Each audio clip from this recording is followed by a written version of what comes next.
Vive um pós-carnaval com milhares de pessoas nas ruas. Na 23 de maio, lotada, hoje teve mais espaço para ambulâncias e mais banheiros químicos. A luta contra a febre amarela. Mais de 50 cidades paulistas fazem mutirão para vacinar os moradores. Em muitos postos, o movimento foi pequeno. Novas denúncias de pagamento de propina em obras do metrô e do Rodoanel envolvem funcionários públicos e políticos. E os preparativos para o clássico São Paulo e Santos entram em campo confiantes amanhã. É agora no SPTV.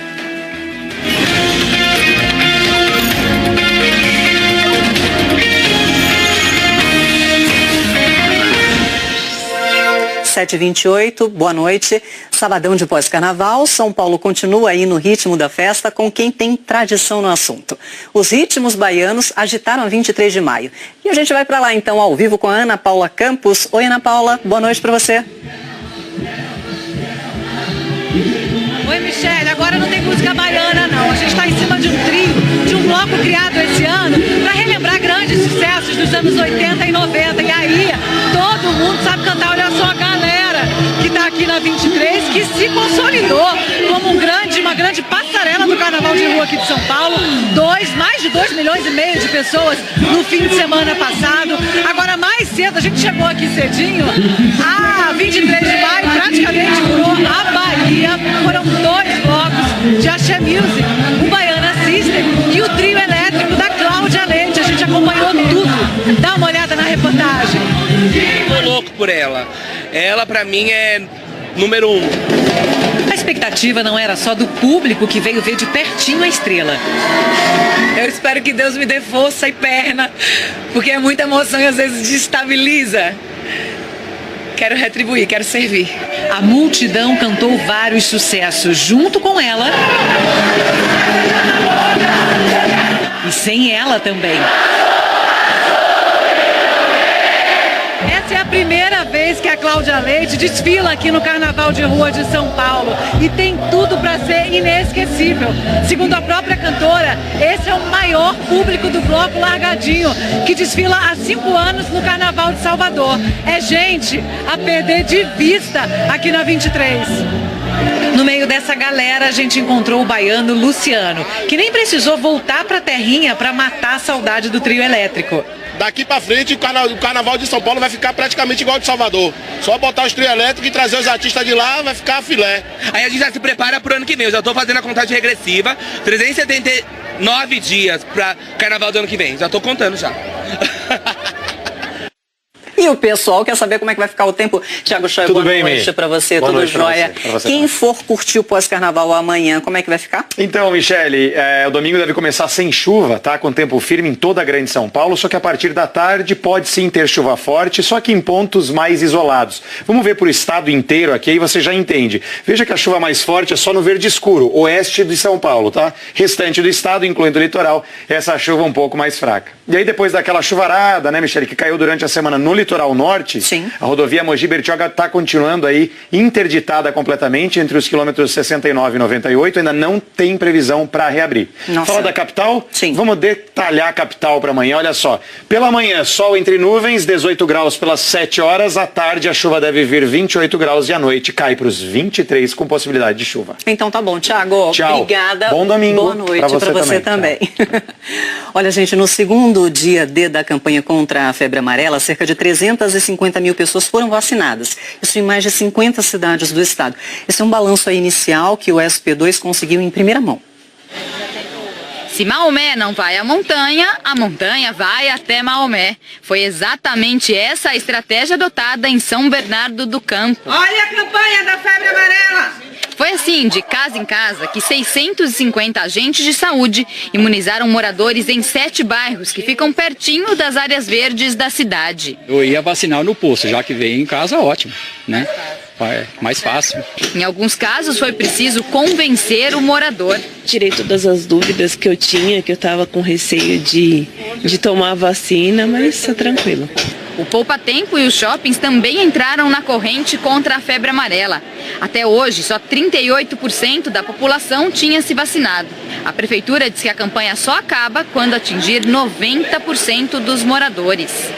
Aqui em São Paulo, a meta também está longe de ser alcançada. Menos da metade das pessoas que moram ou trabalham em áreas que fazem parte da campanha tomaram a vacina. E o pior é que o número de mortes vem aumentando. 3 moradores do Mandaqui, na Zona Norte, morreram depois de pegar a doença na capital. Nenhum deles tinha sido imunizado. Postos da região voltaram a vacinar neste sábado. Na UBS do Jardim Peri, a fila estava pequena. O que assustou mesmo Mauro foi a agulha. Não doeu não, é só o susto. Na UBS do Jardim Miriam, na Zona Sul, o movimento também foi tranquilo. As pessoas retiraram as senhas na própria unidade. Ao todo, 200 postos abriram na capital. Aqui na capital e na maior parte das outras cidades da região metropolitana, a campanha de vacinação continua pelo menos até sábado que vem. A gente tem que se vacinar. A febre amarela é uma doença que mata. Agora o trânsito complicado no Vale do Anhangabaú, sentido Zona Sul, por causa dos blocos. 7h33, voltamos já. Em novos depoimentos à Polícia Federal, ex-executivos das empresas Andrade Gutierrez e OAS confirmaram que as empresas pagaram propina para o PSDB em contratos nas obras das linhas 2 e 4 do metrô e do Rodoanel no trecho sul. Na sede da Polícia Federal em Brasília, há quase um mês, o que esteve em pauta foram importantes obras do estado de São Paulo. O depoimento de um ex-executivo da Andrade Gutierrez revela que houve pagamentos de propina para autoridades do estado. Uma das obras foi a extensão da linha 2 do metrô em 2004, na gestão Geraldo Alckmin, do PSDB. Segundo o depoimento de Flávio Davi Barra, como a licitação era antiga, era necessário fazer a regularização dos contratos junto ao Tribunal de Contas do Estado. Para obter a decisão favorável, haveria necessidade de pagar o correspondente a 1% do valor do faturamento das obras.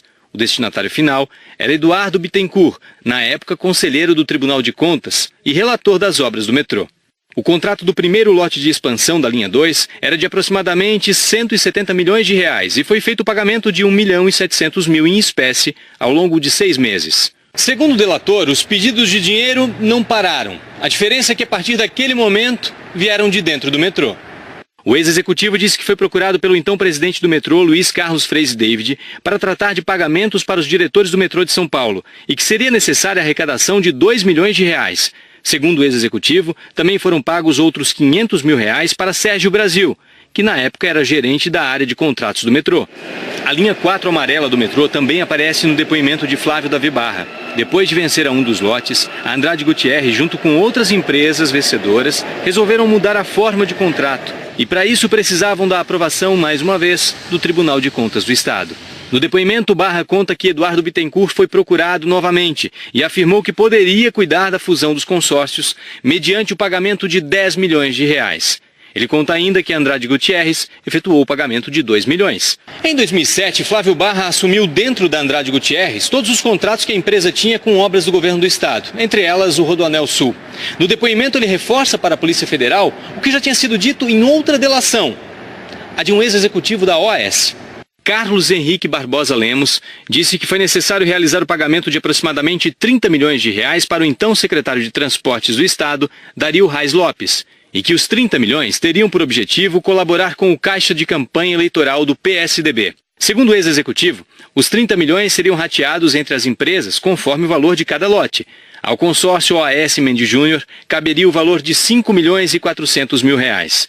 Os delatores das empreiteiras afirmaram ainda que, na época, o então diretor da Dersa, Paulo Vieira de Souza, exigiu que as empresas efetuassem o pagamento para formar um caixa de campanha no valor de 0,75% sobre cada faturamento das obras do Trecho Sul. Disse ainda que Paulo Vieira de Souza sempre se apresentava como interlocutor do governo do estado de São Paulo, dizendo que agia em nome do então secretário-chefe da Casa Civil, Aloysio Nunes Ferreira, bem como de José Serra, que na época tinha assumido o governo do estado. Aloysio Nunes, que hoje é ministro das Relações Exteriores, disse que o conteúdo das delações é pura invencionice. O senador José Serra reiterou que todas as suas campanhas eleitorais foram conduzidas dentro da lei, com as finanças sob responsabilidade do partido, sem nunca oferecer nenhuma contrapartida por doações eleitorais. O PSDB de São Paulo esclarece que todas as doações feitas ao partido são devidamente registradas junto à Justiça Eleitoral e que o partido jamais pediu a qualquer empresa contrapartida indevidas relacionadas a contratos do governo. A defesa de Paulo Vieira de Souza disse que ele jamais pediu, exigiu ou solicitou qualquer valor para quem quer que seja. A Andrade Gutierrez diz que segue colaborando com as investigações e que a empresa adotou diferentes iniciativas nas suas operações para garantir a transparência em suas relações comerciais. A defesa de Eduardo Bittencourt informou que o ex-conselheiro do TCE não conhece o teor das delações, mas afirmou que está com a consciência tranquila e que no tempo em que esteve no tribunal sempre atuou dentro da legalidade. A Secretaria Estadual dos Transportes, a DERSA, e o governador Geraldo Alckmin disseram que são os maiores interessados no avanço das investigações e no ressarcimento dos danos que venham a ser apurados. Nós não conseguimos contato com o ex-secretário dos Transportes, Dario Reis Lopes, o ex-presidente do metrô, Luiz Carlos Freire David, e o ex-gerente Sérgio Brasil. A OAS disse que não vai se manifestar. A Justiça condenou o ex-presidente do metrô, Sérgio Aveleda, no processo que apura irregularidades em licitação para a construção da linha 5 Lilás do metrô. A decisão saiu ontem à noite. A juíza Simone Cazuretti, da 9ª Vara de Fazenda Pública, condenou o Sérgio Aveleda por improbidade administrativa no processo que apura irregularidades na licitação feita pelo metrô para a construção e instalação da linha 5 Lilás, que liga o Largo 13 à Chácara Clabim. A licitação foi concluída em 2010 durante o governo de Geraldo Alckmin, do PSDB. No mesmo ano, a Promotoria de Justiça pediu a anulação dos contratos e recomendou uma nova licitação. A Aveleda não cumpriu a determinação da Justiça e as obras prosseguiram. A juíza considerou que houve improbidade administrativa. As 12 empreiteiras que participaram da licitação também foram condenadas. O ex-presidente do metrô e as empresas terão que pagar mais de 320 milhões de reais em multas. A decisão é de primeira instância e cabe recurso. Em nota, Sérgio Aveleda, que é o atual secretário de Transportes da capital, diz que é inocente. Ele afirma que não participou do edital, não fez a licitação e não assinou o contrato para a construção da linha 5 do metrô. Aveleda informa ainda que vai recorrer da decisão. Trânsito na marginal do Rio Tietê, altura da ponte da Casa Verde. O motorista segue bem nos dois sentidos. Neste momento, 7h42. A gente volta já. Aqui no telão, como fica? Na zona oeste, a ciclofaixa foi suspensa entre o Parque do Povo e o Ibirapuera. No centro, não terá o espaço exclusivo para bikes, ali na Praça da Sé, na Rua Boa Vista e também na Líbero Badaró. Na zona sul, não será montada a ciclofaixa da Avenida Brasil e na Avenida Paulista também vai ter ciclofaixa apenas das 7 da manhã às 2 da tarde, quando lá será aberta a Avenida Paulista para os carros. A 23 de maio, por onde passaram 3 blocos hoje, deve ser liberada para o trânsito ainda na madrugada, depois da limpeza. E a Prefeitura reafirmou que a avenida foi aprovada no teste do Carnaval. Um corredor exclusivo para passagem de ambulâncias e viaturas fez o Fulhão se sentir mais seguro na 23 de maio. Não tinha, a gente percebeu e agora ficou bem melhor. Essa foi a solução proposta pela Prefeitura para evitar cenas como as da semana passada. Hoje, o número de banheiros aumentou. Foram colocados 650 a mais. Quem ficou um pouquinho à frente ou atrás dos blocos encontrou banheiros vazios. A Deise não teve medo de trazer a sobrinha de 2 anos para a folia. Eu já fui em bloco no centro de São Paulo e eu me senti mais insegura. Aqui tá mais tranquilo, eu achei. Uma das principais preocupações era com a altura do som dos trios elétricos nos trechos próximos a hospitais da região.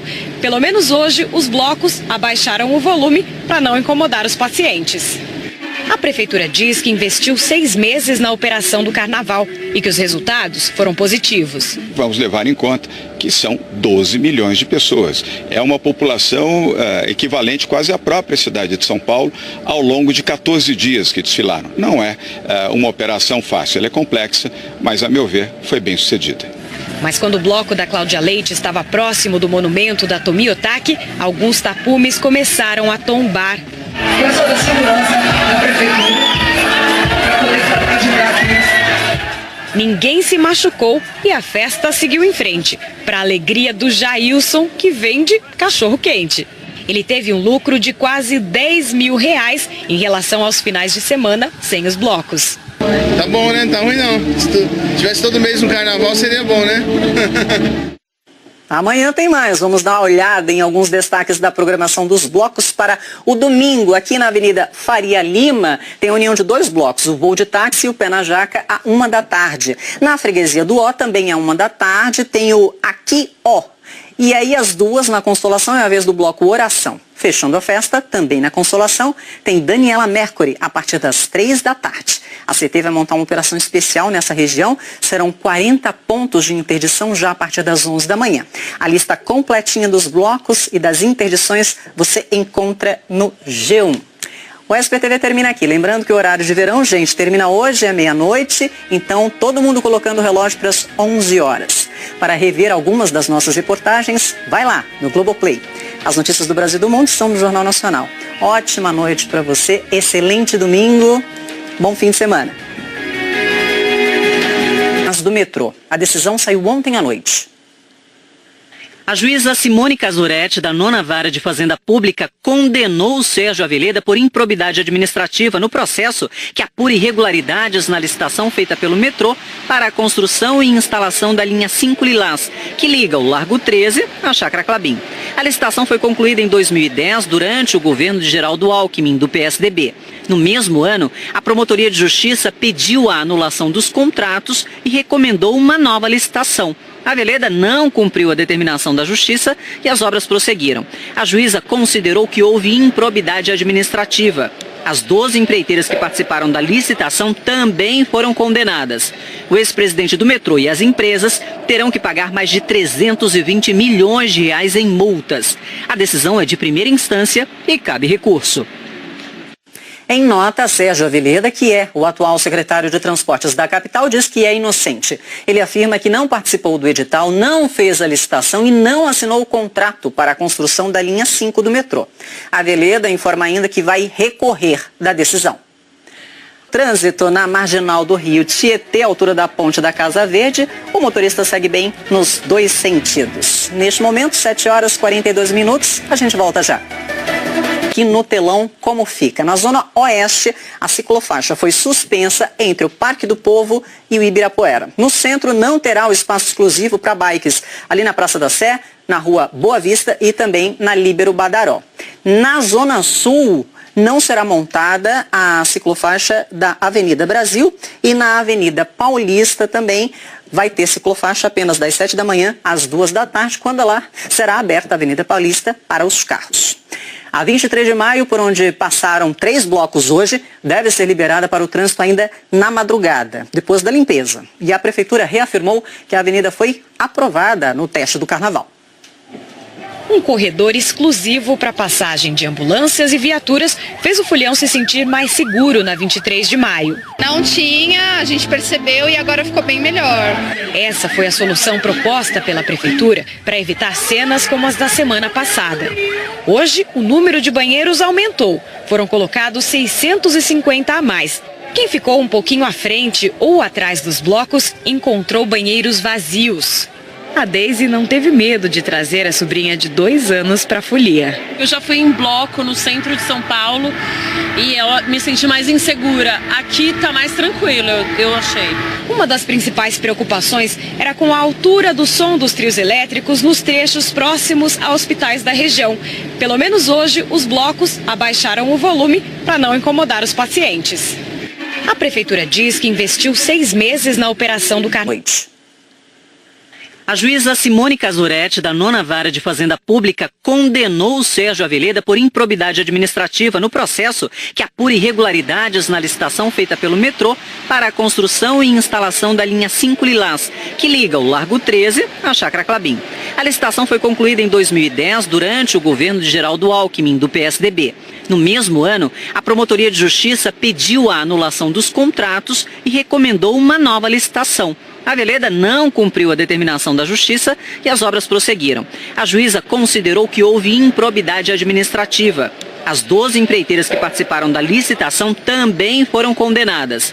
O ex-presidente do metrô e as empresas terão que pagar mais de 320 milhões de reais em multas. A decisão é de primeira instância e cabe recurso. Em nota, Sérgio Aveleda, que é o atual secretário de Transportes da capital, diz que é inocente. Ele afirma que não participou do edital, não fez a licitação e não assinou o contrato para a construção da linha 5 do metrô. Aveleda informa ainda que vai recorrer da decisão. Trânsito na marginal do Rio Tietê, altura da ponte da Casa Verde, o motorista segue bem nos dois sentidos. Neste momento, 7h42, a gente volta já.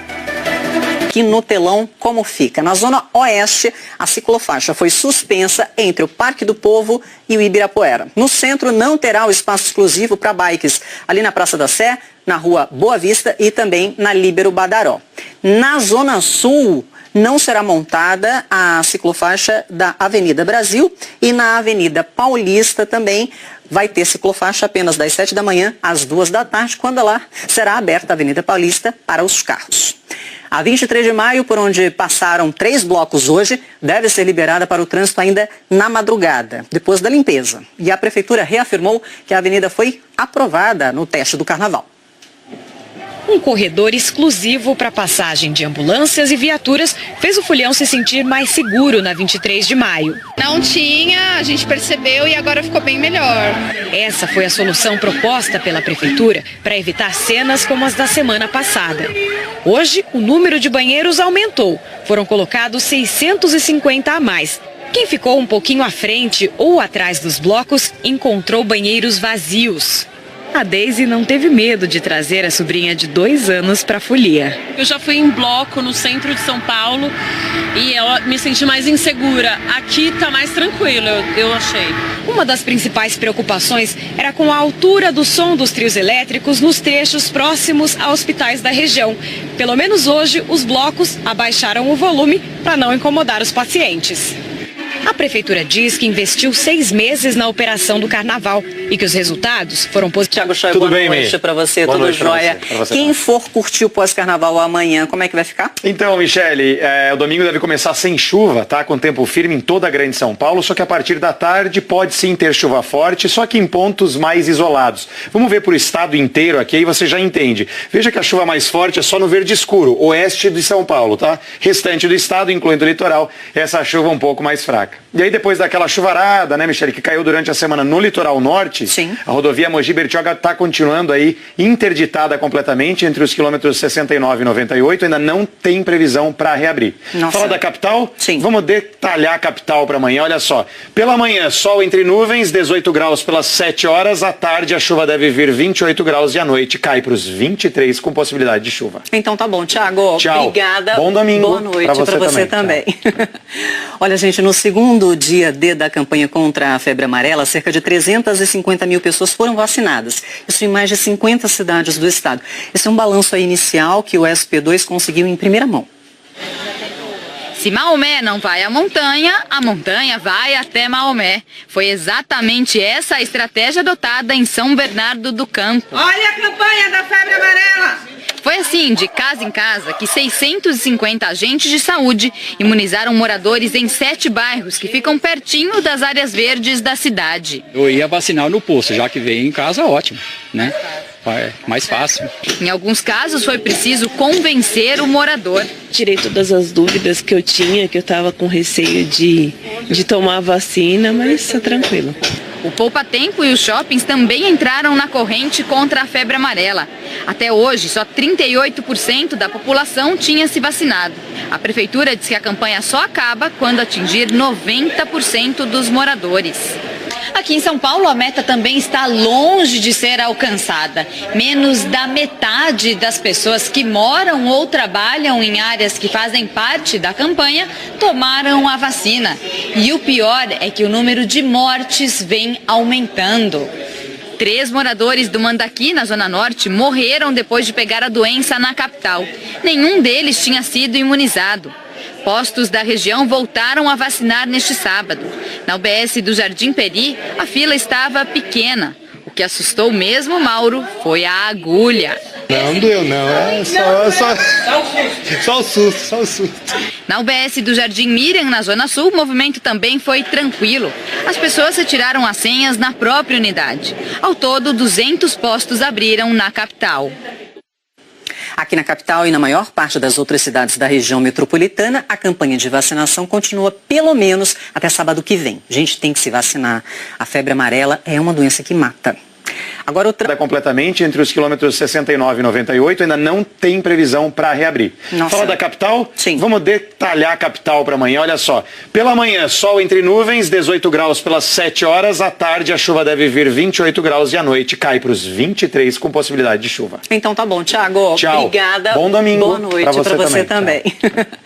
Olha, gente, no segundo dia D da campanha contra a febre amarela, cerca de 350 mil pessoas foram vacinadas. Isso em mais de 50 cidades do estado. Esse é um balanço aí inicial que o SP2 conseguiu em primeira mão. Se Maomé não vai à montanha, a montanha vai até Maomé. Foi exatamente essa a estratégia adotada em São Bernardo do Campo. Olha a campanha da febre amarela! Foi assim, de casa em casa, que 650 agentes de saúde imunizaram moradores em 7 bairros que ficam pertinho das áreas verdes da cidade. Eu ia vacinar no posto, já que veio em casa, ótimo, né? É mais fácil. Em alguns casos foi preciso convencer o morador. Tirei todas as dúvidas que eu tinha, que eu estava com receio de tomar a vacina, mas tá tranquilo. O Poupa Tempo e os shoppings também entraram na corrente contra a febre amarela. Até hoje, só 38% da população tinha se vacinado. A prefeitura diz que a campanha só acaba quando atingir 90% dos moradores. Aqui em São Paulo, a meta também está longe de ser alcançada. Menos da metade das pessoas que moram ou trabalham em áreas que fazem parte da campanha tomaram a vacina. E o pior é que o número de mortes vem aumentando. 3 moradores do Mandaqui, na Zona Norte, morreram depois de pegar a doença na capital. Nenhum deles tinha sido imunizado. Postos da região voltaram a vacinar neste sábado. Na UBS do Jardim Peri, a fila estava pequena. O que assustou mesmo Mauro foi a agulha. Não doeu não, é só o susto. Na UBS do Jardim Miriam, na Zona Sul, o movimento também foi tranquilo. As pessoas retiraram as senhas na própria unidade. Ao todo, 200 postos abriram na capital. Aqui na capital e na maior parte das outras cidades da região metropolitana, a campanha de vacinação continua pelo menos até sábado que vem. A gente tem que se vacinar. A febre amarela é uma doença que mata. Agora o trânsito complicado no Vale do Anhangabaú, sentido Zona Sul, por causa dos blocos. 7h33, voltamos já. Em novos depoimentos à Polícia Federal, ex-executivos das empresas Andrade Gutierrez e OAS confirmaram que as empresas pagaram propina para o PSDB em contratos nas obras das linhas 2 e 4 do metrô e do Rodoanel no trecho sul. Na sede da Polícia Federal em Brasília, há quase um mês, o que esteve em pauta foram importantes obras do estado de São Paulo.